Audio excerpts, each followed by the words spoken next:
Hablemos del secreto bancario, de la fiscalización de algunas acciones financieras en los mercados que pueden resultar sospechosas de lavado de activos, sospechosas de, en el fondo, un lavado de activos que oculte otros ilícitos, narcotráfico, contrabandos de las más diversas especies, defraudaciones de distinto tipo, en fin.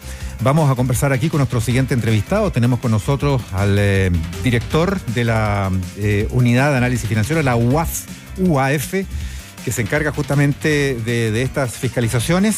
Carlos Pavés, a quien damos la bienvenida. Señor Pavés, gracias por estar con nosotros. Director, ¿cómo le va? Buen día. Bien, muchas gracias. Esto luego que el día lunes, esta misma semana, la Comisión de Seguridad Pública del Senado aprobara la indicación que faculta justamente a la Unidad de Análisis Financiero a levantar el secreto bancario sin necesidad de autorización judicial en uno de los marcos que encierra la discusión que ha tenido como dos carriles paralelos respecto al secreto bancario. Esta es la que tiene relación justamente con la seguridad pública, con los lavados de activos vinculados con ilícitos como los que les mencionaba, y no la otra, que es la del secreto bancario que está por la vía de la fiscalización tributaria, de las detecciones de fraudes de ese tipo, que va en la normativa que dice relación con esa área. Entremos en esto. No sé si vale la pena marcar esa diferencia, señor Pavés, de nuevo, para todos quienes nos están escuchando, y ver por dónde va esto y qué importancia da usted a que esto haya salido, al menos aprobado en la Comisión de Seguridad Pública del Senado. Todavía queda trámite por delante. Así es, yo creo que es fundamental hacer la aclaración por cuanto conversar y discutir sobre esas diferencias nos ha permitido ir avanzando, particularmente lo que sucedió el día lunes de esta semana en la Comisión de Seguridad Pública en el Senado, que terminó con la aprobación en particular de las normas que están incorporadas en el proyecto de ley de inteligencia económica. Hacer esa diferencia es relevante por cuanto tiene relación con los objetivos que se está buscando con otorgar esta facultad. Y como ustedes lo mencionaban, esto está en el ámbito de poder entregar más facultades y fortalecer el sistema de prevención y combate de lavado de activos y financiamiento del terrorismo. ¿Ustedes de alguna manera resienten que esta discusión se había contaminado un poco cuando como que públicamente se entremezclaron las dos cosas? Yo creo que era esperable que se pudiera mezclar, es algo que no es nuevo. Yo creo que si uno hace un poco de historia corta y no tan corta, se va a dar cuenta que este es un tema que ha generado una discusión permanente en el ámbito de todos los que están involucrados en esto, pero me parece que esta semana hay que rescatar lo positivo, hay que rescatar lo positivo en el sentido que con todas las personas con las que uno ha estado conversando y con las discusiones a las que hemos estado asistiendo, se da cuenta que eso se va aclarando y se tiene mayor conciencia sobre la importancia de contar con esta nueva facultad. ¿Y por qué? Esta facultad reforzada, por eso lo llamo nueva. Ya, antes de entrar en el por qué, la otra pata o la otra vía para levantar el secreto bancario es más compleja. ¿Por qué es tan importante para la Unidad de Análisis Financiero lo que pasó el lunes y lo que podría pasar siguiendo este camino del trámite legislativo? Hay que recordar que está recién en primer trámite, o sea, falta harto, pero ya se da una primera señal. ¿Qué significa para la Unidad de Análisis Financiero no tener que pedir autorización judicial en este tipo de casos? A ver, dos cosas. Yo creo que si uno hace una revisión de cómo funcionan y qué tan exitosos han sido los distintos países en perseguir criminalidad financiera y económica, se da cuenta, siempre debería llegar a la conclusión de aquellas instituciones o sistemas que cuentan con este tipo de facultades son las más exitosas, son las más eficientes. Y no debería representar ninguna novedad porque estamos hablando justamente de crímenes financieros y particularmente en el caso del lavado de activos, lo que estamos observando, lo que estamos persiguiendo es un fenómeno que busca justamente darle visos de legalidad a recursos financieros que tienen un origen ilícito, que vienen de la criminalidad y por lo tanto siempre deberían terminar en el sistema formal. Ya, ¿y cómo funciona hoy día cuando la Unidad de Análisis Financiero detecta una situación particular? ¿Qué hace en relación al secreto bancario? ¿Por qué ese levantamiento se vuelve tan importante? A ver, dentro de los elementos con que cuenta la Unidad de Análisis Financiero y la Unidad de Inteligencia en general, a nivel global, hay una materia prima muy importante, que son los reportes de operaciones sospechosas o de operaciones inusuales que envían a la UAF los distintos sujetos obligados. Bancos, instituciones financieras de otra naturaleza, casinos de juego, notarios, conservadores, una infinidad de sujetos obligados. Hoy día son casi 9.000 sujetos obligados de 55 sectores de la economía distintos que nos permiten iniciar procesos de inteligencia. Y aquí yo quiero hacer un alcance particular, porque nosotros efectivamente, en estricto rigor, lo que hacemos son procesos de inteligencia financiera que nos permitan entregar materia prima, informes de inteligencia al Ministerio Público, que es el responsable de llevar adelante los procesos de investigación penal ante la ocurrencia eventual de lavado de activos, financiamiento del terrorismo. Por lo tanto, cuando estamos hablando de este proceso para tratar de esconder o alejar el origen ilícito de estos flujos económicos, el poder acceder a la información de las distintas operaciones que están dentro de esa estructura de operaciones financieras es clave. Y como lo digo, y a pesar o a diferencia de lo que muchos sostienen, y uno puede entender porque hay desconocimiento en esta materia, el sistema bancario se utiliza en forma muy intensa.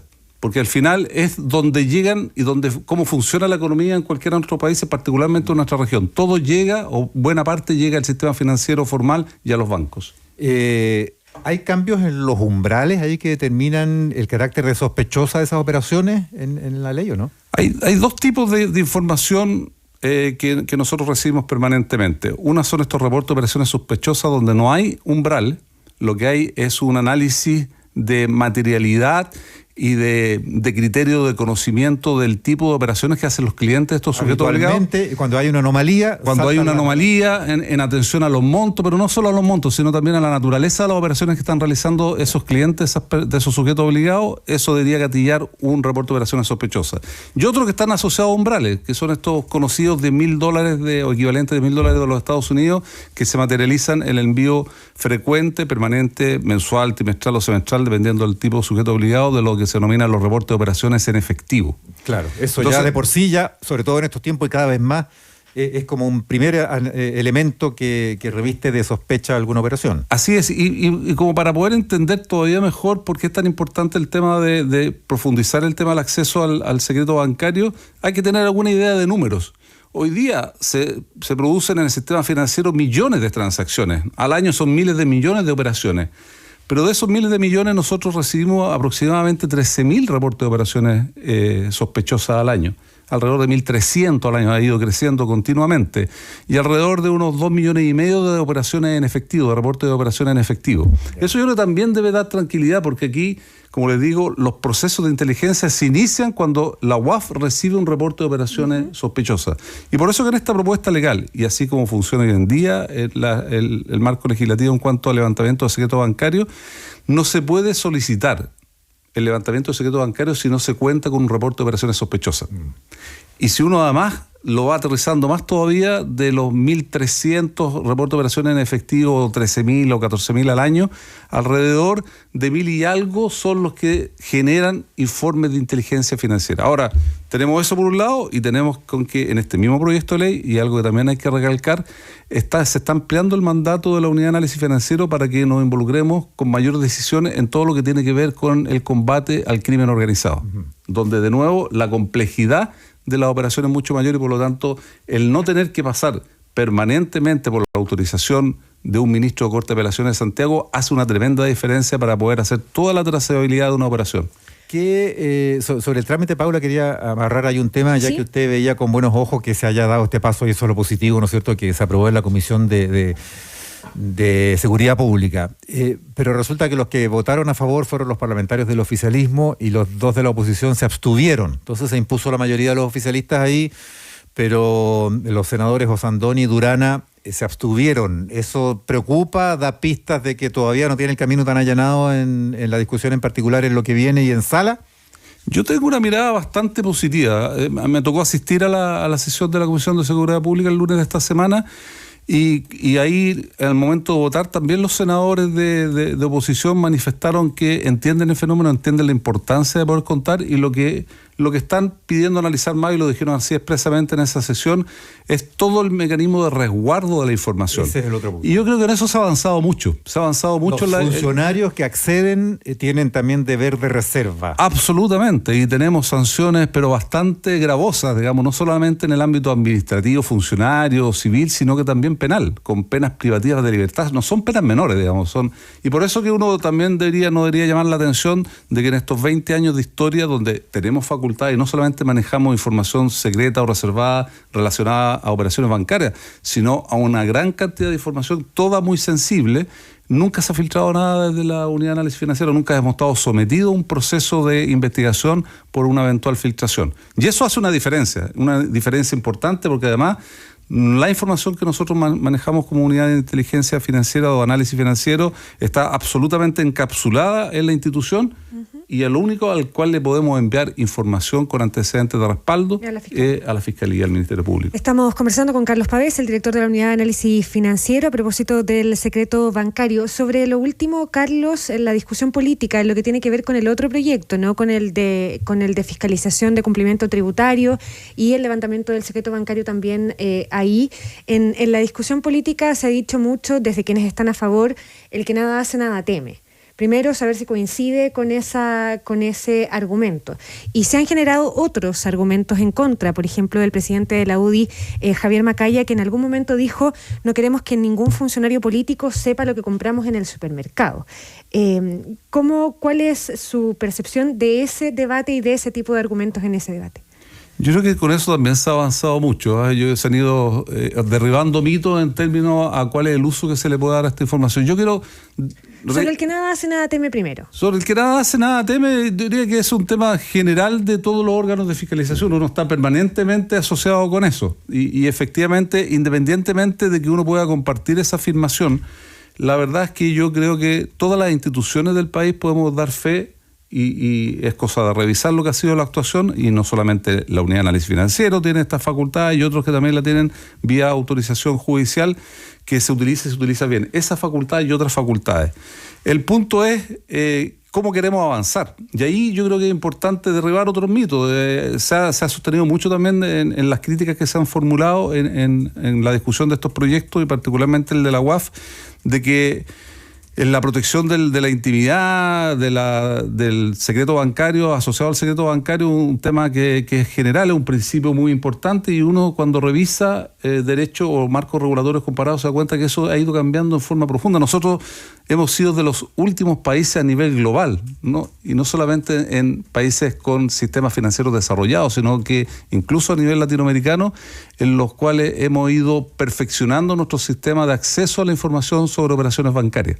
Entonces, sí, es un indicador que es una información que es muy importante, es una herramienta necesaria para combatir este tipo de ilícitos, y además, bien manejada con los resguardos necesarios, es algo muy útil. Y dicho todo eso, dando cuenta de todos esos argumentos, ¿tiene algún asidero la resistencia política en algunos sectores al levantamiento del secreto bancario? Yo te diría que... que se puede discutir los requisitos, las formas de resguardo, etcétera. A mí me parece que con la evidencia que tenemos no hay mayor asidero para poder... Uno puede entender que generen estas dudas, pero no, yo diría con total convicción de que no hay asidero, porque están todos los elementos, y es más, particularmente en este proyecto de ley de inteligencia económica se están incorporando una serie de resguardos adicionales para el manejo de la información. Y se está explicando por qué es tan importante además contar con esa información en términos oportunos. Entonces a mí me parece que lo que observamos esta semana en la Comisión de Seguridad del Senado, a propósito del proyecto de ley sobre inteligencia, del subsistema de inteligencia económico, es una muy buena señal de que esto se está entendiendo que es importante, y que se está entendiendo también de que se está haciendo de una forma en que se está entregando garantías a todos los que intervienen en estos procesos. En esta materia no ha dejado en toda la discusión de mirarse para afuera. Usted acaba de mencionar más o menos ahí en qué posición estamos a nivel internacional, incluso regional. Los últimos, incluso a nivel regional, en ir poniéndonos a tono acá. Pero miremos eso justamente, porque tenemos la noción de que estas normas además se endurecieron en el mundo, se hicieron más severas para perseguir el crimen organizado, sobre todo el que tenía relación con la actividad terrorista, y tenemos la noción de que esto recrudeció después de 2001 y los atentados y la guerra de varios países contra el terrorismo. No sé si eso ustedes también perciben que ha sido así en estos últimos 2 décadas o más. Pero además hemos mirado rankings, donde siempre se suele situar, qué sé yo, Canadá, Australia como países donde prácticamente no hay secreto bancario, no sé si eso es así, o países como Luxemburgo y otros más bien paraísos fiscales donde hay total secreto, y son los países donde justamente el crimen organizado y los negocios ilícitos radican y esconden sus platas. Entonces, entre esos extremos nos movemos y nos comparamos con Estados Unidos y con otros países de la región. A ver, ¿qué nociones hay para iluminarnos un poco sobre el punto del ranking en el que estamos? A ver, yo diría dos cosas. Primero, de que uno siempre cuando habla de temas económicos financieros ha escuchado de que los recursos financieros son básicamente muy móviles, muy transportables de una jurisdicción a otra. Y yo creo que eso es totalmente válido cuando hablamos también de crimen organizado. El crimen organizado busca también debilidades institucionales en los distintos países. Y por eso uno entiende que estos países, como lo que tú has mencionado, han fortalecido su sistema e imponen mayores limitaciones para ser mal utilizados desde el punto de vista de la actividad criminal.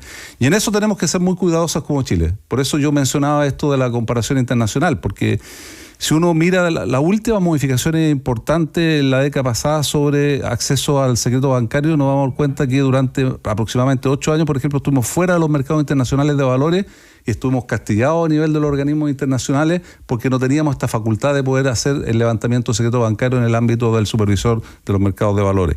Y eso fue un avance importante junto con la dictación de la ley que creó la Comisión para el Mercado Financiero, por ejemplo. Y eso pasa también en el ámbito del sistema de combate y prevención de lavado de activos. Estamos quedando atrás, tenemos las advertencias de los organismos internacionales, del Grupo de Acción Financiera Internacional, de las evaluaciones que han hecho sobre nuestro sistema, que necesitamos fortalecer esos sistemas. El crimen organizado, como les digo, busca todas las posibilidades y tiene muchas facilidades para poder identificarlo. Yo creo que estamos absolutamente a tiempo, pero no podemos seguir dejando pasar eso. No tenemos que perder esta oportunidad de ir cerrando todavía más esa brecha para hacer mucho más difícil y ser mucho más efectivo desde la otra vereda en el combate y la prevención de este fenómeno. Y eso porque aquí todavía estamos o a la par o peor, por ejemplo, que países donde el crimen organizado campea, como México, Colombia, especialmente vinculado con el narcotráfico, u otros como Perú y Bolivia. ¿Estamos tan mal? A ver, yo diría, y ha sido parte de lo que hemos escuchado también en estas semanas de análisis y discusión sobre estos proyectos de ley en todos los ámbitos, que algunos sostienen que no sería correcto afirmar de que otorgando, por ejemplo, esta facultad de acceder al levantamiento bancario administrativamente para la unidad de análisis financiero sería más efectivo en el combate del lavado de activos y el crimen organizado. Y yo creo que si uno lo analiza exclusivamente en ese ámbito, uno podría estar un poco más de acuerdo con esa afirmación. Pero esto es parte de una serie de medidas que se están adoptando. Yo diría que dentro de las cosas que nosotros tenemos que hacer y sobre las cuales se está trabajando, por ejemplo, lo que tiene que ver con una institucionalidad sobre beneficiarios finales. Eso es un aspecto clave que también sobre el cual tenemos una debilidad, sobre el cual se está trabajando legislativamente también. O sea, poder tener una institucionalidad que nos permita acceder a la información de quienes están detrás de las personas y estructuras jurídicas. Eso es un elemento clave. El tema del ¿Se está discutiendo en este proyecto? Y esto se está discutiendo en otro proyecto, pero también se está discutiendo. Ya. Es un elemento central también. El tema de ir ampliando el ámbito de persecución del crimen organizado también es un tema relevante que también lo estamos abordando con este proyecto, en parte importante con este proyecto de inteligencia económica, y por supuesto el tema del alzamiento del secreto bancario con mayor flexibilidad.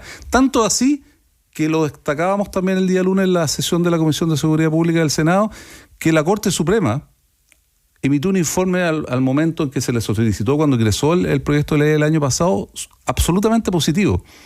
Categórico en el sentido de que se entiende que esto, por la naturaleza y cómo esto se ha ido desarrollando a nivel local, es una materia clave para poder ser más exitoso. Y porque además llama la atención sobre un tema que también no hay que olvidar, que esto requiere la atención de ministros de Corte de Apelaciones y que si nosotros queremos ser mucho más intensos en la persecución de este fenómeno de crimen organizado y de lavado de activos, necesariamente tenemos que levantar muchas más operaciones. Insisto, todavía van a ser un porcentaje muy menor y eso también debería llamar a la tranquilidad. No estamos pensando revisar ni tener acceso en línea a los millones o miles de millones de operaciones que se hacen habitualmente, sino aquellas donde hay un indicio de lavado activo en base a los criterios que establecen los mismos sujetos obligados a reportar operaciones sospechosas a la UAF. Bien, pues nos queda mucho más claro el panorama. Vamos a seguir el trámite ahora que entra en detalle próximamente ya en sala. Hemos conversado con el director de la Unidad de Análisis Financiero, la UAF, Carlos Pavés, a quien ADN Hoy, recordemos que es un organismo público, descentralizado, que depende del gobierno a través de Hacienda, que se creó hace justo 20 años. Se inauguraba en mayo del 2004, gobierno de Lagos, cuando se creó esta Unidad de Análisis Financiero. Muchas gracias por haber estado con nosotros. Gracias, Muchas director, gracias a que le vaya ustedes. muy bien. Buen día. Buenos días. 8.